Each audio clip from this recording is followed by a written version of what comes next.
But you have heard of Captain Jack Sparrow.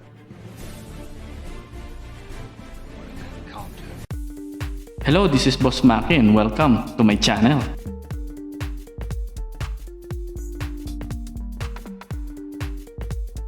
Okay, ang topic ko for today is paano tayo mag-i-install ng Reface app. Okay, ang Reface app, ito ay isang app na ginagamit para kung ilalagay mo ang iyong muka para sa mga trip mong mga video clips at mga Hollywood movies o kaya mga Korean drama.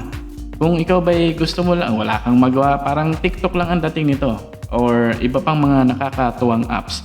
Kung wala kang magawa, gusto mong ilagay ang iyong pagmumuka sa kung saang mang video mo gustong ilagay yan, ito ang apps na para sa'yo.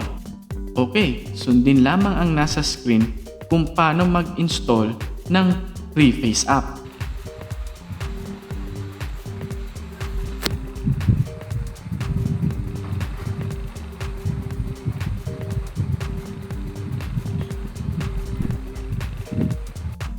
Okay, bago ko ituro ang lahat, mag-subscribe ka muna. Okay, sa part naman na ito, ipapakita ko sa inyo kung paano gamitin ang Reface app.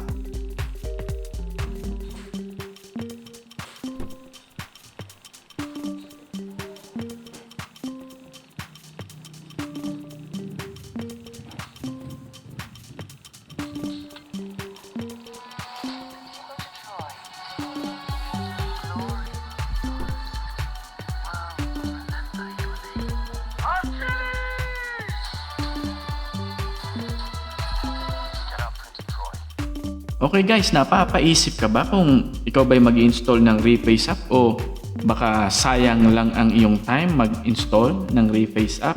Well then, para mapaisip ka kung ikaw ba'y mag-install, panoorin mo tong video ko na ako'y gumamit ng Reface app. Tas anong kinalabasan ng paggamit ko ng Reface app? Gamit ang mukha ko. But you have heard of Captain Jack Sparrow. Can't do. Why is the run gone?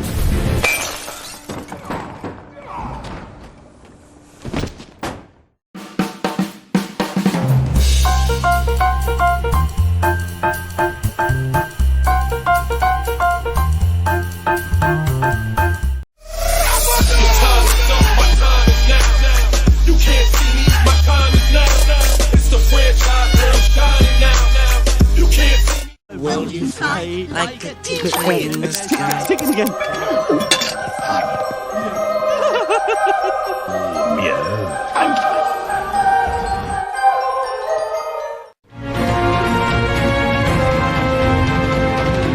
Dayo, ちっぽけ。とにかく発散させ。だからお前呼んでるんだ。した会社を調べているとか、責任を押し付けられることは。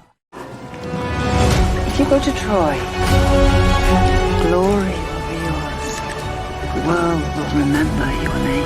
Achilles! Get up, Prince of Troy. Okay guys, natapos na naman ang ating segment. Nakasubscribe ka na ba? Abay, kung hindi pa, mag-subscribe ka na at pakihit na rin ang notification bell kasi marami tayong informative videos na magagawa dito sa aking channel at sama-sama tayo magtawanan, sama-sama tayo sa kulitan. Kaya ano ba? Naboboring ka na ba? Subscribe na dito.